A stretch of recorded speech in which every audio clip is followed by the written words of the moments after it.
Hoy, debate final. Crisis de seguridad. Con ustedes, Felipe Goroso, Camilo Suárez. En las últimas 48 horas, el clima político en Paraguay llegó a niveles dignos del calentamiento global o dignos de los incendios forestales que estamos teniendo en todo el continente. En este caso no podemos culpar a la humanidad por la situación, sino la negligencia de un solo hombre, por todo lo que está pasando, todo lo que estamos viendo. El responsable de la destrucción de esto que podríamos decir el medio ambiente político estatal es el presidente de la República, Mario Abdo Benítez. También lo es de la inacción ante la crisis ecológica por los incendios forestales, como mencionaba Camilo, pero ese es otro tema, nos vamos a ocupar en otro momento.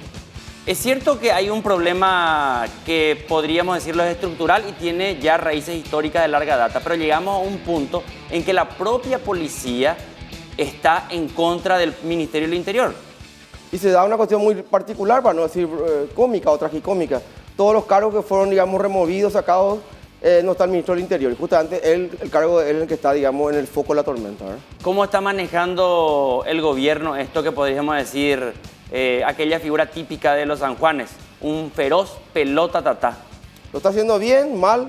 ¿Cómo es el manejo político del gobierno respecto a eso, ¿verdad? Vamos a intentar responder algunas de estas interrogantes esta noche. Bienvenido a Cuenta Final, edición especial, Crisis de Seguridad.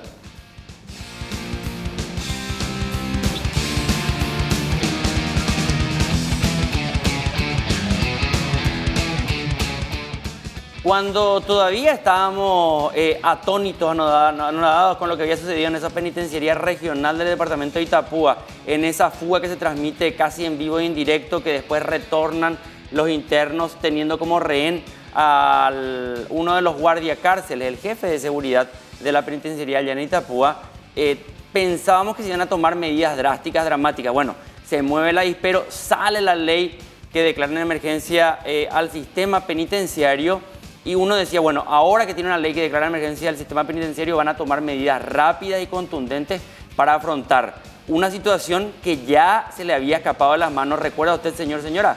Cuando en el penal de San Pedro, como yo, no el de Itapúa, el de San Pedro, habían sido decapitadas más de 10 personas y mostró que el sistema estaba absolutamente corrompido. Bueno, cuando todavía no salíamos del asombro y el estupor de estas situaciones, ayer nos encontrábamos con un trágico suceso. El suceso de que en una operación donde tendría que ir a testificar un interno que resultaba ser un gran capo narco, según la palabra del propio presidente de la República, Mario Abdo Benítez, en el momento de su captura, se procede a realizar una operación tipo película, tipo comando, donde atracan a la comitiva policial que estaba trasladando a este interno, pierde la vida un efectivo policial, un comisario, y liberan a las personas vinculadas al cartel del narcotráfico conocido como Comando Vermelho. ¿Qué pasa a partir de allí? Tirándose la pelota, si la responsabilidad era la Fiscalía, del Penal, de la Policía, del Ministro del Interior, del Ministro de Justicia. Se le busca al Ministro de Justicia, el Ministro de Justicia estaba en Chile. ¿Qué estaba haciendo en Chile? No sabemos, en plena declaración de emergencia penitenciaria. Bueno, finalmente terminan presentando de manera elegante la renuncia del Ministro de Justicia y del comandante de la policía para tratar de aplacar un poco la ira, no solamente de los familiares, no solamente de la policía, sino que de toda la ciudadanía. Hoy hicieron algunas jugadas de marketing para tratar de aplacar esa furia, pero el problema está latente, persiste y nada indica que las cosas vayan a cambiar. ¿Cómo está llevando la crisis de seguridad del gobierno? Eso nos preguntábamos al principio de Cuenta Final hoy. Y uno diría por las respuestas que nos están dando, por las señales que da a todos los días, a cada rato, a cada instante el gobierno, uno diría que está perdido. Cuando vemos a un presidente de la República que plantea una cuestión de modificar la Constitución, plantear una especie de enmienda para darle más potestad a las Fuerzas Armadas, ¿pero en qué momento lo plantea y en qué escenario? En un escenario altamente convulsionado políticamente, con muy pocos apoyos a nivel congresual. Y uno diría, ¿es seria la propuesta? ¿Hay que tomarla en cuenta? ¿En realidad lo van a llevar a cabo o lo hacen como un fuego de artificio? Cuando se plantea la discusión sobre el cargo del ministro del Interior por los múltiples hechos de inseguridad que estamos sufriendo los ciudadanos, tanto desde un motochorro, parte de un motochorro, hasta también digamos, de los grupos mafiosos que están entrando desde Brasil, se le cambia al ministro de Agricultura. Uno podría esperar que la próxima vez que haya sequía se le cambie al ministro del Interior.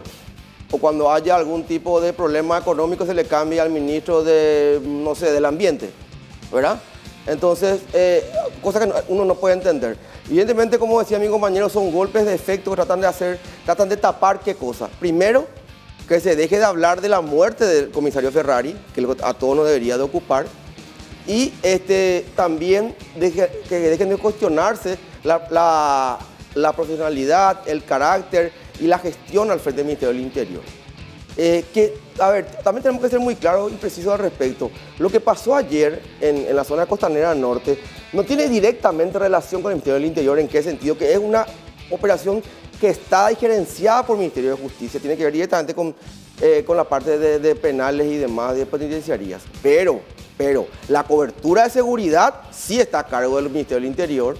La cobertura de seguridad, ese proceso que hablábamos ayer de postas, de ir reemplazando cada tanto en cada jurisdicción de comisaría, esa comitiva sí está a cargo del Ministerio del Interior.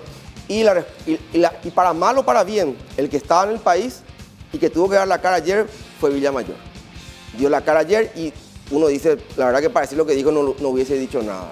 Yo creo que la conferencia de prensa que dio ayer Villamayor fue una de las cuestiones menos oportunas y menos convenientes que hizo en toda su carrera como ministro en este tiempo. Él ha tenido varias cuestiones apuntadas positivamente, porque tienen que ver con su manejo de medios, una persona que responde relativamente bien, en un gobierno que no tiene muchas luces a nivel de voceros y demás. Él sobresale un poquitito, ¿verdad? Pero lo que se ha visto hasta ahora es bastante pobre. Y repito, como no estaba el ministro de Justicia, quien es responsable directo políticamente de esto en el país, tuvo que salir Villamayor a asumir la responsabilidad pública en una conferencia de prensa y encima con un discurso muy, pero muy mal armado, hay que decirlo. Ya la responsabilidad al comandante, en realidad yo no tengo nada que ver con los procedimientos, yo no me puedo hacer cargo de los protocolos, no me puedo hacer cargo de nada.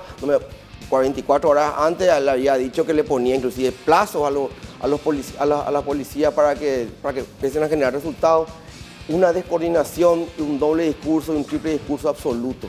El presidente de la República habló ayer de vuelta, y cuando le preguntaban los periodistas decía, él no tenía problema en confirmar los cambios nuevos en justicia, lo confirmó a Velar, mucho antes del juramento, también lo confirmó a Friedman en agricultura, pero llegó el momento que los cronistas le preguntaban por Villamayor y los cambios son parte de un proceso, cuesta mucho conseguir, quieren cambiar, metió una reversa gigante.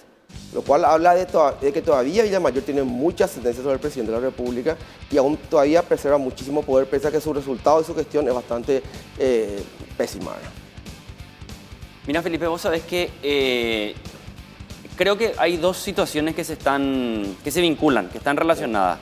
El problema de la seguridad a nivel nacional y el problema de la seguridad en el sistema penitenciario. Permitime separar un poco ambas situaciones, que yo sé que en la vida real no se puede separar, pero simplemente a efecto de analizar la situación. Sí, claro. Lo que sucedió el miércoles pasado en la Costanera Norte, ese operativo comando donde emboscan a la policía, asesinan al comisario Ferrari, liberan a este capo narco.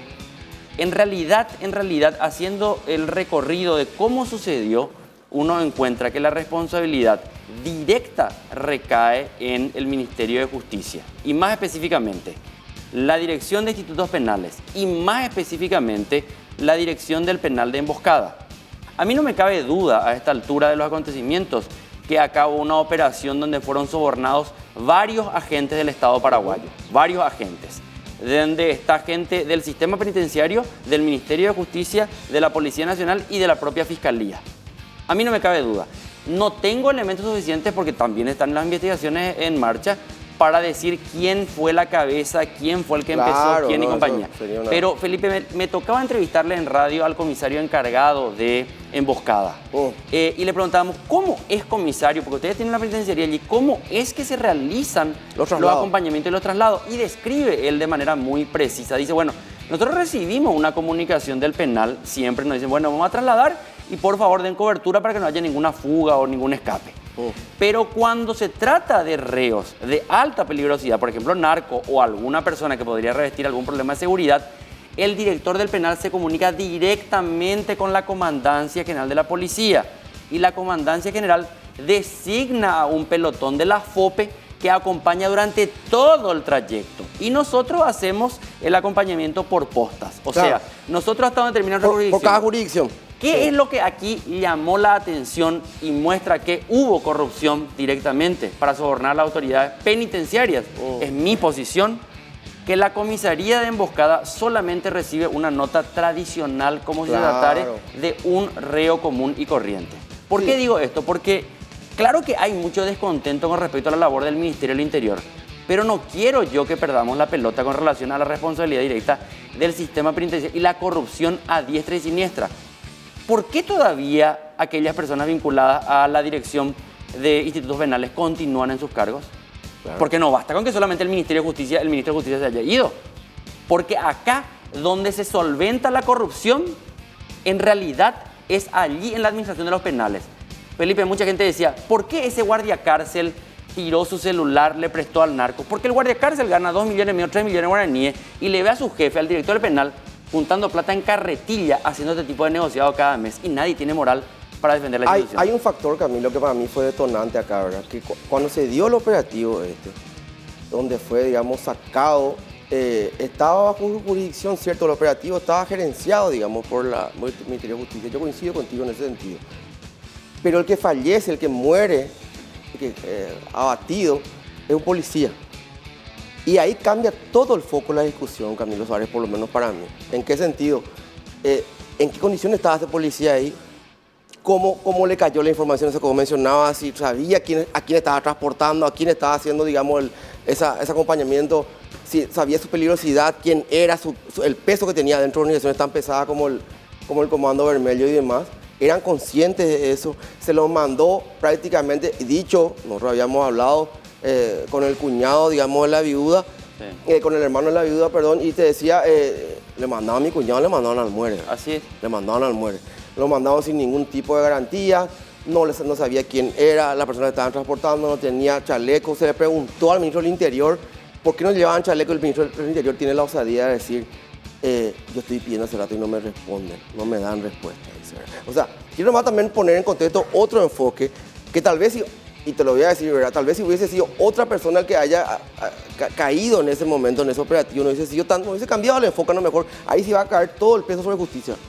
Pero si muere un policía, en qué condiciones estaba haciendo el trabajo, se plantea todo otra vez, todo un debate al respecto, ¿verdad? El problema es que la policía pues, es un órgano coadyuvante, no deliberante, y cuando se le convoca, responden. Claro. Y lo que nosotros pudimos recabar también en diferentes entrevistas es que ninguno de los policías que estuvo desde emboscada hasta la llegada, exceptuando aquel que recibió la orden, nadie sabía. Nadie sabía. Otro punto más también que no tenemos que descartar, pero alguna gente le dio mucha importancia a esto, otros no. En el día que se estaba velando al comisario Ferrari, el presidente de la República jamás tuvo el tino de decir, no, voy a suspender mis actividades, exactamente. Voy a ir a acompañar a la familia. Un gesto mucho más político y más integral de un comandante en jefe de las Fuerzas Armadas que enviar una corona de flores. ¿Cuál fue la respuesta a la familia? Los dos, Villamayor y Abado Benítez, enviaron una corona de flores, cada uno por su lado. La familia arrojó la corona de flores al suelo. Así es. O sea, esos gestos normalmente no se dan justamente por el tema de que son policías, que aunque ya estamos hablando de una persona que ya está fallecida igual, pero ahí siempre sigue siendo... Se mantiene la forma. Claro, la forma. El protocolo, el respeto a la autoridad. Felipe, exactamente. Hoy es una edición especial, no tenemos la sección llamada Garganta Profunda, pero déjame meter un... Si tuviésemos, ¿qué dirías? A ver. Te contaría que según algunas fuentes del Palacio, se estuvo operando hasta altas horas de la madrugada, de esa madrugada del miércoles para amanecer el jueves, intentando convencerle al presidente de la República que suspenda todas sus actividades. Todas sus actividades. El presidente en primer momento, cercano a la medianoche, se compromete a levantar toda la agenda, incluso a levantar la actividad del reconocimiento de este barco que era recondicionado y compañía. Pero finalmente parece que primó más sus ganas de seguir jugando a que un niño con juguetes militares. Claro. Y eso resultó muy ofensivo para la familia del comisario Ferrari. Y también para mucha gente que está en Palacio resultó como una especie de baldazo de agua fría diciendo es imposible trabajar de esta manera. Claro, no se puede lidiar, porque siempre pues se carga también mucho el viejo recurso de estar mal asesorado. Ese fue el primero que uno dice desde afuera sin estar adentro de los gobiernos, ¿verdad? Sin embargo, muchas veces se desconoce el trabajo del asesor que te satura de documentos, de argumentos, de estrategia y te dice, no vaya a hacer tal cosa, igual el líder político se vaya a hacer. Mira, Felipe, generalmente se suele declarar el luto nacional cuando muere una gran personalidad o una gran tragedia. Es cierto que aquí no era así, pero de todos modos, un gesto político hubiera sido decir, señores, hoy nos declaramos en luto por esta situación. Absolutamente. Tenemos un cortecito, volvemos enseguida, dale. Enseguida. Breve corte y enseguida estamos con más en Debate Final.